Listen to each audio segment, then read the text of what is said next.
Well, here we are back at the junkyard, and check out this rare bird.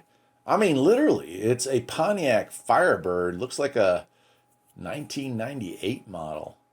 Now, granted, it's only got the six-cylinder in it, but that 3.8's not a bad engine.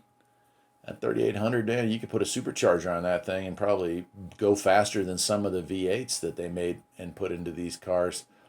These were really cool looking cars. They didn't sell all that well. The Camaro at this era didn't sell that well either, which is a real shame, but they were good looking. I've never had the opportunity to drive one of these. Yeah, it's a 98. But I mean, look at it. Well, other than a giant spider web right there. It's got a cool looking dash. Of course, the seats are tore out. One of them's still there.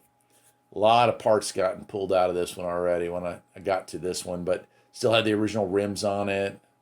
And hatchback two door. This is like I don't want to say it, but it's true. It's the poor man's Corvette. Pontiac and the Camaro, the Firebird and the Camaro, they're kind of the poor man's Corvette up through this era. Obviously the Corvette now is literally a supercar, but back in the day, I mean, they were shared a lot of bits and pieces, and it's kind of like the Cadillac of Camaros.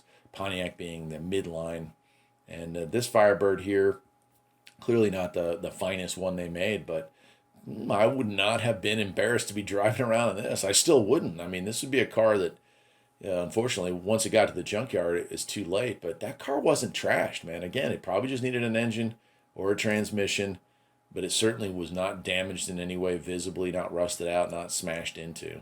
What a shame. Till next time, my friends, take care.